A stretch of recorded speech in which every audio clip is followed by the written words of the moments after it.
বন্ধুরা নমস্কার, লগ্নাস ওয়ার্ল্ডে আপনাদের সকলকে স্বাগত। দেখুন আজকে আমি মসুর ডালে খুব মুচমুচে আর ক্রিস্পি ধোসা বানিয়েছি, তার সাথে ধনেপাতা চাটনি। দারুণ টেস্টি হয়েছিল, আপনারা একবার এরকম বানিয়ে দেখবেন।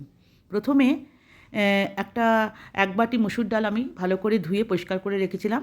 এই দেখুন, এক বাটি মসুর ডাল আমি ঢেলে দিলাম, তার মধ্যে পরিষ্কার জল দিয়ে একটু ভিজিয়ে রাখলাম। এবার অল্প খানিকটা ধনেপাতা, একটা কাঁচা লঙ্কা, আপনাদের স্বাদ অনুযায়ী দেবেন, আর 6-7 কোয়া রসুন, আর 2-3 টুকরো আদা দিয়ে এর মধ্যে একটু নুনও দিয়ে দিলাম, দিয়ে ভালো করে একটা পেস্ট বানিয়ে নিলাম। দেখুন, দিয়ে ভালো করে একটা পেস্ট বানিয়ে নিলাম, একদম স্মুথ পেস্ট।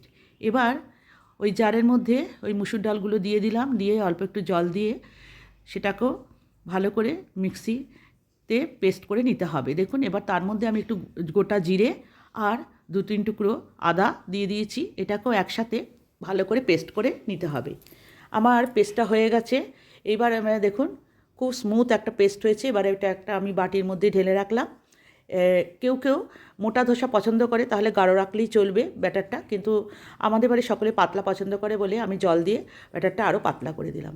এবার একটা প্যানের মধ্যে অল্প একটু তেল দিয়ে তার মধ্যে জিরে আর একটা শুকনো লঙ্কা আর কয়েকটা কারি পাতা দিয়ে একটু ভাজা ভাজা করে আর মিক্সিতে পিষে রাখা ওই ধনেপাতার পেস্টটা আমি এর মধ্যে ঢেলে দিলাম, দিয়ে একটু জল দিয়ে তারপরে ক্রমাগত নাড়াচাড়া করতে হবে, নাহলে এটা প্যানে লেগে যাওয়ার সম্ভাবনা থাকে। ভালো করে নাড়াচাড়া করে নিয়ে দেখুন হয়ে গেছে, আমি এটা বাটিতে ঢেলে রাখলাম।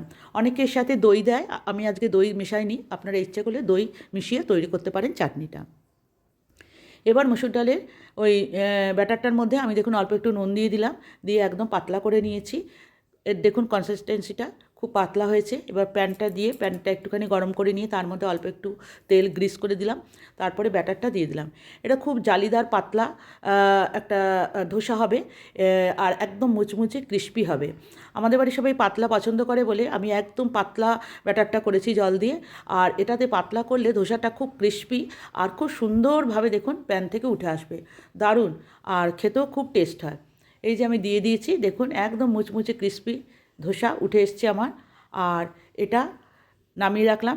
এবার আমি দেখুন আরেকটা ধোসার জন্য আমি ব্যাটারটা দিয়ে দিলাম, দিয়ে প্যানটাকে নাড়িয়ে এদিক ওদিক করে ব্যাটারটা চারদিকে সমান করে ঘুরিয়ে দিলাম। এবার এটা লো হিটে করতে হবে, মিডিয়াম টু লো হিটে, নাহলে লেগে যাওয়ার সম্ভাবনা থাকে। দেখুন আমার হয়ে গেছে মুচমুচে ক্রিস্পি ধোসা। এটা ধনেপাতা চাটনির সাথে খেতে দারুণ লাগলো বন্ধুরা, খুব ভালো হয়েছিল। অনেকে বলে এটা লেগে যায়, আসলে এটা লো হিটেই করতে হবে, তাহলে লাগবে না। আপনাদের কেমন লাগলো জানাবেন, আর কমেন্ট করবেন, শেয়ার করবেন, আর আমার চ্যানেল লগ্নাস ওয়ার্ল্ডকে প্লিজ সাবস্ক্রাইব করে দেবেন।